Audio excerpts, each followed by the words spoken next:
Hello and welcome everyone. आज हम बात करेंगे लिंक्डइन के बारे में, एक प्रोफेशनल सोशल इमेज क्रिएट करने के बारे में। आजकल हम सब सोशल मीडिया में बहुत ही अवेयर रहते हैं। हम हमेशा सोशल मीडिया को चेक करते रहते हैं। आई एम श्योर हम सबका Facebook account, Instagram account, WhatsApp, ये सारी चीजें इन प्लेस होंगी और इन सारी चीजों में हम अप टू डेट रहते हैं। पर क्या हम एक प्रोफेशनल वर्ल्ड में भी अपडेट रहते हैं?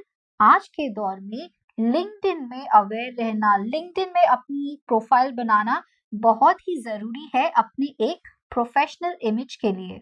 लिंक्डइन जो है वो बहुत मदद करता है जॉब्स ढूंढने में, अपने फील्ड में क्या चल रहा है उसके बारे में जानने में, कौन सी कंपनीज क्या कर रही है। जैसे फेसबुक जो है एक सोशल पेज है, वैसे ही लिंक्डइन जो है एक प्रोफेशनल पेज है। और आज के दौर में यदि आप लिंक्डइन में एग्जिस्ट नहीं करते तो आप कंपनी या एचआर के लिए भी एग्जिस्ट नहीं करते, क्योंकि हर एचआर जो है वो आपकी एक प्रोफेशनल इमेज देखना चाहता है। वो देखना चाहता है कि आपका एजुकेशन बैकग्राउंड क्या है, या आप समरी से किस हिसाब के पर्सन क्लियर आउट होते हो।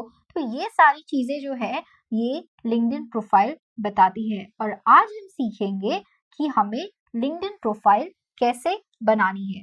सो लेट अस स्टार्ट कि how to make a LinkedIn profile. पहली चीज जो प्रोफाइल में होती है वो है हमारा फोटो। तो आप याद रखिए कि फेसबुक और लिंक्डइन दोनों बहुत ही अलग चीजें हैं, क्योंकि लिंक्डइन जो है वो सिर्फ आपका एक प्रोफेशनल इमेज दिखाता है और फेसबुक जो है वो बहुत ही पर्सनल हो जाता है। तो जब आप लिंक्डइन में अपना फोटो इंक्लूड करते हैं या अपलोड करते हैं तो आपको ये ध्यान रखना जरूरी है कि फोटो में सिर्फ आप ही हो, आपके बैकग्राउंड में और कोई नहीं होना चाहिए। व्हाई? बिकॉज सामने वाले को समझने में कंफ्यूजन हो जाता है कि ये किसकी प्रोफाइल है। हेंस जब आप लिंक्डइन में फोटो अपलोड करते हैं तो आपको मेक श्योर करना है कि सिर्फ आप ही हो उस फोटो में। नेक्स्ट, आप फोटो अपलोड करते वक्त ये भी ध्यान रखो कि आप जो है कैमरा के सामने देख रहे हैं। आपकी आईज जो है स्ट्रेट होनी चाहिए, straight into the eyes of the HR और straight in the eyes whoever is looking, जो भी आपकी प्रोफाइल को देख रहा है। इससे क्या होता है कि आपका पिक्चर जो है बहुत ही ज्यादा क्लियर और अट्रैक्टिव लगता है। और आपको ये भी ध्यान रखना है कि आपका फोटो जो है बहुत ही क्लियर होना चाहिए, ना कि ब्लर्ड होना चाहिए, बिकॉज ये आपकी एक इमेज दर्शाता है। हेंस आपको मेक श्योर करना है कि आपका फोटो परफेक्टली इन प्लेस हो। नेक्स्ट हम जाते हैं नेम की ओर। हम इंस्टा में या फेसबुक में बहुत सारे अलग अलग प्रकार के नाम रखते हैं, लेकिन जब हम लिंक्डइन में नाम रखते हैं तो हमें ये मेक श्योर करना है कि हमारा नाम जो है वो बिल्कुल ही क्लियर होना चाहिए और फुल नेम होना चाहिए। हमें इसमें कुछ भी फंकी वर्ड्स या एक्स्ट्रा कुछ भी ऐड नहीं करना है। यहाँ पे जब नाम की बात आती है तो यूजुअली आपके मार्कशीट पे, आपके सर्टिफिकेट्स पे जो भी आपका नेम मेंशन होता है वही नेम आपको लिंक्डइन नेम में मेंशन करना चाहिए। नेक्स्ट आप देखोगे हेडलाइन। ये हेडलाइन क्या है? जब आप किसी भी लिंक्डइन प्रोफाइल को देखोगे तो आपको ये चीज दिखेगी। नंबर 1, वो सामने वाले की फोटो और उसके नीचे उसकी हेडलाइन। इसीलिए हम जब हेडलाइन बनाते हैं तो इसे बनाते वक्त हमें बहुत ध्यान रखना चाहिए। यदि आपको यूनिक साउंड करना है तो आपको ये मेक श्योर करना है कि आप student of so and so college या मैनेजमेंट स्टूडेंट सिर्फ इतना ही ना लिखे, आप कुछ अलग लिखने की कोशिश करें, कुछ क्रिएटिव लिखने की कोशिश करें। और ये आप कैसे कर सकते हैं? यदि आपने कभी इंटर्नशिप में काम किया है तो आपको जो भी डेजिग्नेशन मिली थी उस दौरान, मैनेजमेंट ट्रेनी या assistant so and so whatever it is, तो जो भी आपको उस समय पे डेजिग्नेशन मिली थी आप वो डेजिग्नेशन यूज कर सकते हैं। यदि आपने इंटर्नशिप में काम नहीं किया है तो आप क्या कर सकते हैं, लिंक्डइन पे बहुत सारे स्टूडेंट इन्फ्लुएंसर होते हैं। क्या होते हैं? Student influencers. यदि आप ये टाइप करके आप लोगों की प्रोफाइल देखोगे तो बहुत सारे ऐसे स्टूडेंट्स आते हैं जो जॉब पे अप्लाई कर रहे हैं। तो क्या होता है कि उनकी जो हेडलाइंस है, यदि आप वो पढ़ेंगे और यदि आप ऐसी 10-12 प्रोफाइल देखते हैं, तो आपको ऑटोमेटिकली आइडियाज आने लगेंगे और आप खुद के लिए एक क्रिएटिव हेडलाइन बना सकते हैं और ये हेडलाइन जो है आपके फील्ड से रिलेटेड हो सकती है। इसीलिए हेडलाइन बनाते वक्त बहुत ही ज्यादा ध्यान रखें, बिकॉज ये हेडलाइन जो है हमेशा जब कभी भी कोई आपका लिंक्डइन प्रोफाइल सर्च करता है तो वो हेडलाइन जो है दिखती है। इसीलिए आपकी हेडलाइन हमेशा क्रिएटिव और अट्रैक्टिव होनी चाहिए। नेक्स्ट, अगर हम नेक्स्ट में जाते हैं तो आता है एजुकेशन। अब एजुकेशन ये फील्ड में आपको सारा एजुकेशन डिटेल्स भरना होता है, यानी कि आपने स्कूलिंग कहाँ से की थी, योर क्लास 10, आपने हाई स्कूल कहाँ से किया था, आपका क्लास 12, आपने ग्रेजुएशन कहाँ से की थी और यदि आपने पोस्ट ग्रेजुएशन भी कर ली है तो वो सारी डिटेल्स आप एजुकेशन में डालते हैं। इससे क्या होता है, जो लिंक्डइन प्रोफाइल आपकी चेक करता है, चाहे वो कोई कंपनी है चाहे वो कोई एचआर है, तो उसको सारी डिटेल्स आपके एजुकेशन के बारे में मिल जाती है और तब उसको कैंडिडेट सिलेक्ट करने में इजी होता है। बहुत बार ऐसा होता है कि किसी डेजिग्नेशन के लिए हमें पोस्ट ग्रेजुएशन ही चाहिए, किसी डेजिग्नेशन के लिए हमें ग्रेजुएशन ही चाहिए, तो यदि आपके एजुकेशन डिटेल्स अपलोडेड नहीं होते हैं तो हम उस प्रोफाइल पे इतना ध्यान नहीं देते, बिकॉज हमारे पास और 10 प्रोफाइल हैं जिनमें ये सारी डिटेल्स हैं, तो हम क्यों इस प्रोफाइल पे ध्यान दें। इसीलिए अपनी एजुकेशन डिटेल्स देना बहुत जरूरी है। इससे सामने वाले को आपके एजुकेशन लेवल के बारे में पता चलता है और उसको आपको सिलेक्ट करने में आसानी होती है। Next, adding work. यदि आप फ्रेशर हैं तो वर्क की कोई बात ही नहीं आती, लेकिन यदि आपने कॉलेज के दौरान, अपने पोस्ट ग्रेजुएशन के दौरान या ग्रेजुएशन के दौरान कोई इंटर्नशिप की है या कभी भी कोई काम किया है, तो ये वर्क डिटेल्स आप इसमें ऐड कर सकते हैं। इन वर्क डिटेल्स को ऐड करने से क्या होगा कि आपका एक्सपीरियंस दिखता है और जब भी आप उसी फील्ड में जॉब सर्च कर रहे हो तो इंटरव्यूअर को या जो एचआर है उसको दिखता है कि आपने उस फील्ड में काम किया है, भले ही ज्यादा नहीं, लेकिन आपको कम एक्सपीरियंस है, लेकिन एक्सपीरियंस तो है, तो वो मैटर करता है। इसीलिए यदि आपको किसी भी प्रकार का एक्सपीरियंस है तो आपको उसको सही तरीके से ऐड करना चाहिए। और आप इसमें क्या ऐड करोगे, पैराग्राफ में ऐड नहीं करोगे, पॉइंट वाइज ऐड करोगे। पॉइंट वाइज आपको ये ऐड करना है कि आपने किस फील्ड में क्या काम किया है। इसमें वापस से क्या आता है, जॉब डिस्क्रिप्शन। यदि आपको नहीं समझ में आता है कि क्या एंटर करना है तो आप गूगल पे सर्च करिए आपके डेजिग्नेशन के अकॉर्डिंग क्या जॉब डिस्क्रिप्शन आता है। और जब आप वो जॉब डिस्क्रिप्शन को देखेंगे, सपोज आप मार्केटियर हैं या आपने सेल्स सेल्स इंटर्न के जैसे काम किया है या सेल्स ट्रेनी के जैसे काम किया है, तो आप गूगल पे सर्च कर सकते हैं job description of a sales trainee, तो आपको बहुत सारे रिजल्ट्स मिलेंगे। अब आपको उन जॉब डिस्क्रिप्शन को रीड करना है और जो भी लाइंस आपको परफेक्ट लगती हैं, जो काम आपने किया है, वो काम आप यहाँ पे ऐड कर सकते हैं, तो ये आपके लिए ज्यादा इजी हो जाएगा। Next, certificates. यदि आपने कोई भी सर्टिफिकेट्स ऑनलाइन कोर्सेज के द्वारा या आपने कोई ऐसे सर्टिफिकेट्स अचीव किए हैं किसी कॉलेज के या ऐसा कुछ, तो वो सारे आप यहाँ पे डाल सकते हैं, आप अपलोड कर सकते हैं। नेक्स्ट, ये जो है समरी, ये लिंक्डइन प्रोफाइल की बहुत ही ज्यादा जरूरी चीज है। व्हाई? बिकॉज समरी जो है यानी कि वो आपके बारे में एक समरी देती है कि आप एज अ प्रोफेशनल पर्सन क्या हो। तो ये लिखने के लिए आपको क्या ध्यान में रखना पड़ता है ये हम देखते हैं। तो पहली चीज है जेडी एज एप्लीकेबल। कभी भी समरी लिखने से पहले हमेशा अपनी फील्ड का ध्यान रखें कि आप किस फील्ड से हैं। क्या आप मार्केटिंग से हैं, क्या आप एचआर से हैं, क्या आप आर्किटेक्ट से हैं, इंटीरियर डिजाइनिंग से हैं, किस फील्ड से हैं आप, और उस फील्ड का जॉब डिस्क्रिप्शन रीड करना बहुत जरूरी है। ये हमने पहले भी कोर्स में किया है कि जब हम जॉब डिस्क्रिप्शन रीड करते हैं तो क्या होता है, उसमें हमें दो चीजों के बारे में पता चलता है, एक कि काम क्या क्या है और दूसरा उस काम को करने के लिए हमें स्किल कौन सी चाहिए। तो जब आप ये दोनों चीज का मिश्रण अपनी समरी में डालते हैं तो क्या होता है, सामने वाले को यही चीज की जरूरत होती है।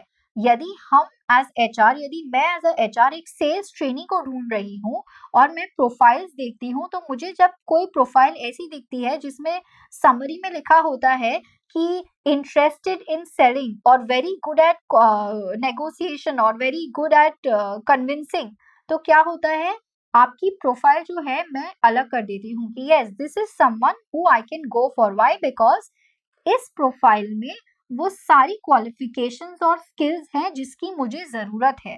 तो इसीलिए आपका जेडी रीड करना बहुत जरूरी होता है। यदि आप वो रीड करते हैं तो आपको आइडिया भी आ जाता है कि काम क्या करना है, और ये भी आइडिया आ जाता है कि कौन सी स्किल्स की जरूरत है। तो क्या होता है, आप वो चीजें अपनी समरी में, अपनी समरी लिखते वक्त डाल सकते हैं। Next, influences.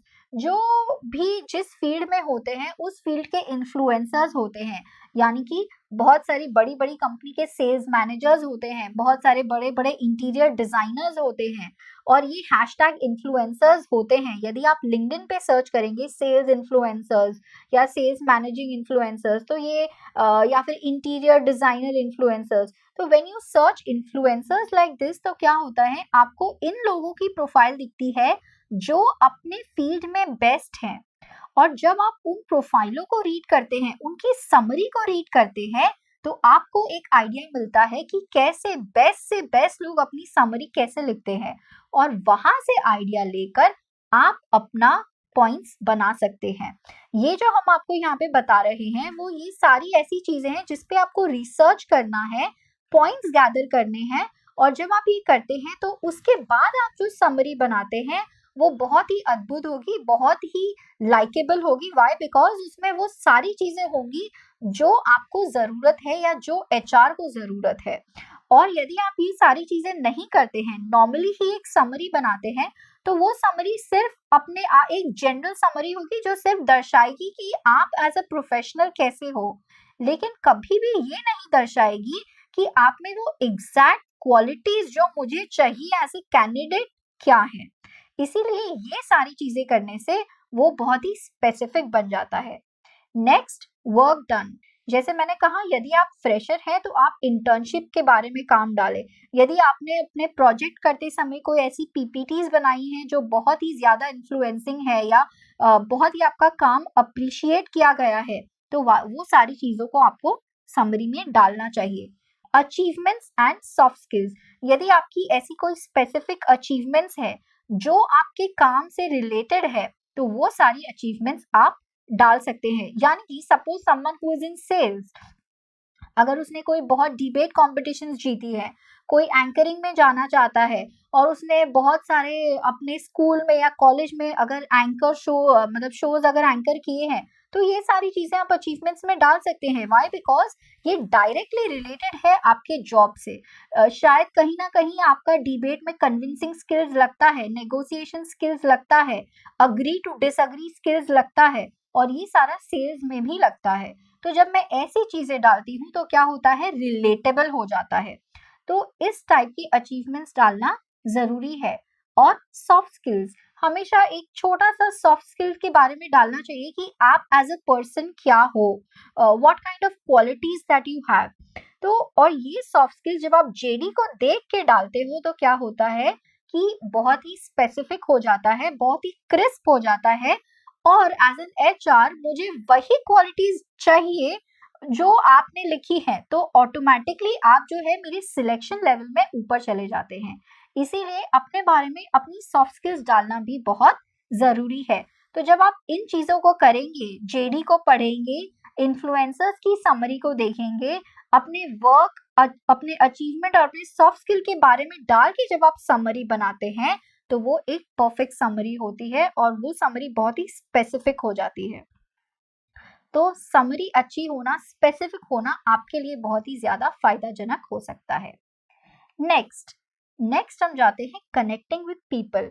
वेल, जैसे मैंने शुरुआत में बोला था, लिंक्डइन एक ऐसी जगह है जिससे लोगों को बहुत सारे जॉब्स मिलते हैं, क्योंकि यहाँ पे बहुत सारे एचआर्स हैं, बहुत सारी कंपनीज ने अपनी प्रोफाइल बनाई है जो जो रोज रोज वैकेंसीज पोस्ट करती हैं।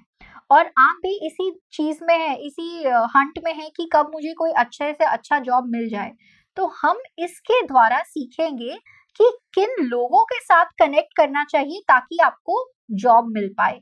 यस, ये फेसबुक की तरह नहीं है कि आप किसी को भी रिक्वेस्ट भेज दो। आप यहाँ पे जब सही लोगों के साथ कनेक्ट करते हो तो आपको सही तरह की जॉब डिस्क्रिप्शंस दिखेंगे, सही तरह की वैकेंसीज दिखेंगी, सही तरह का आपके फील्ड के बारे में नॉलेज मिलेगा और इसी चीज की आपको जरूरत है। यदि ये चीज आप सही से फॉलो करते हैं तो फिर आपको जॉब मिलने में बहुत ही आसानी होगी और हम आपको बताएंगे किन लोगों के साथ कनेक्ट करना चाहिए ताकि आपको वैकेंसीज के बारे में पता चले। सो लेट अस स्टार्ट। पहला, रिक्रूटमेंट एग्जीक्यूटिव्स। वेल, ये कौन होते हैं? रिक्रूटमेंट एग्जीक्यूटिव्स वो होते हैं जो किसी भी कंपनी में रिक्रूटमेंट करते हैं। वो हमेशा उसके कंपनी में जो भी वैकेंसी आती है उसके बारे में पोस्ट करते रहते हैं। इनके अलग अलग कंपनीज में अलग अलग नाम भी होते हैं, जैसे टैलेंट हंटर्स या रिक्रूटमेंट मैनेजर्स या टैलेंट एग्जीक्यूटिव्स और हंटिंग एग्जीक्यूटिव्स। तो ये जो होता है, ये इनसे कनेक्ट करना बहुत जरूरी होता है बिकॉज ये कंपनी का वो रिसोर्स है जो सिर्फ वैकेंसीज शो करता है, जो सिर्फ वैकेंसीज डालता है लिंक्डइन में और हमेशा कैंडिडेट्स को, राइट कैंडिडेट्स को उस वैकेंसी को फुलफिल करने के लिए ढूंढता है। तो आप जितने ज्यादा रिक्रूटमेंट एग्जीक्यूटिव्स के साथ कनेक्ट करते हो उतना ज्यादा आपको वैकेंसीज के बारे में पता चलता है। तो रिक्रूटमेंट एग्जीक्यूटिव से कनेक्ट करना बहुत जरूरी है। आप जितने ज्यादा रिक्रूटमेंट एग्जीक्यूटिव्स के साथ कनेक्ट कर पाओ आपको उतनी वैकेंसीज के बारे में पता चलेगा। और जब आप इनके साथ कनेक्ट करो तो ये चीज में ध्यान रखो कि आप जिस फील्ड में हो उस फील्ड के रिक्रूटमेंट एग्जीक्यूटिव के साथ कनेक्ट करो या उस फील्ड की कंपनी के रिक्रूटमेंट एग्जीक्यूटिव के साथ कनेक्ट करो तो आपके लिए ज्यादा इजी हो जाएगा। व्हाई? बिकॉज रिक्रूटमेंट एग्जीक्यूटिव्स अलग से आईटी के भी होते हैं, अलग से फैशन डिजाइनिंग के भी होते हैं। तो आप जिस फील्ड से रिलेट करते हो आपको उस फील्ड के रिलेटेबल रिक्रूटमेंट एग्जीक्यूटिव सर्च करने हैं और उनके साथ कनेक्ट करना है। Next, managers. तो आप जो भी मैनेजर्स के साथ कनेक्ट करना चाहते हैं जैसे कि मे बी फाइनेंस मैनेजर्स और मे बी ऑपरेशनल मैनेजर्स या मे बी आईटी मैनेजर्स, तो आप फील्ड स्पेसिफिक मैनेजर्स के साथ कनेक्ट करें। इससे दो फायदे होंगे, एक, वो भी बहुत बार वैकेंसीज पोस्ट करते हैं और नेक्स्ट, मैनेजर्स जो पोस्ट करते हैं वो पोस्ट में बहुत सारा नॉलेज मिलता है उस फील्ड से रिलेटेड। तो जब आप ये मैनेजर्स के साथ कनेक्ट करते हैं तो आपको उस फील्ड के बारे में भी जानकारी मिलती है और यदि कोई वैकेंसी है और वो पोस्ट करते हैं तो आप इजीली उनके साथ कनेक्ट करके अप्लाई कर सकते हैं। Next, the group companies. Well, जो कंपनीज जो है वो अपना खुद का एक प्रोफाइल बनाती है। जैसे फेसबुक में कंपनीज के प्रोफाइल होते हैं वैसे लिंक्डइन में भी प्रोफाइल्स होती हैं कंपनीज की। और जब आप इन लिंक्डइन कंपनी की प्रोफाइल के साथ कनेक्ट करते हो तो वो कंपनी क्या नया कर रही है, क्या नया आने वाला है, न्यूज में क्या चल रहा है, ये सारी चीजें अपने बारे में अप टू डेट रखती हैं। और क्या होता है, जब भी आप इंटरव्यू के लिए जाते हो और इन चीजों को पढ़ के जाते हो उस कंपनी के बारे में, तो जब भी आपसे कोई ऐसा सवाल पूछा जाता है तो आपका जवाब बहुत ही अलग और अप टू डेट लगता है। व्हाई? बिकॉज आप कंपनी से डायरेक्टली रिलेटेड हो और आप जो भी जवाब दे रहे हो वो डायरेक्टली कंपनी से रिलेटेड है। Hence connecting with these companies भी आपको बहुत ज्यादा मदद कर सकता है। तो लिंक्डइन में याद रखिए, एक अच्छी सी प्रोफाइल बनाएं, समरी को लिखते वक्त जिन चीजों के बारे में बोला गया है उन चीजों के बारे में ध्यान रखें और इन लोगों के साथ कनेक्ट करें। ये करने से आपको वैकेंसीज के बारे में पता चलेगा और आप आसानी से जॉब के बारे में जॉब के लिए अप्लाई कर पाओगे। और इंटरव्यूज क्रैक करने के लिए तो हमने आपको हेल्प किया ही है। फिर भी यदि आपको कोई क्वेश्चंस है तो प्लीज आप कमेंट बॉक्स में डालें and we shall help you out. Thank you.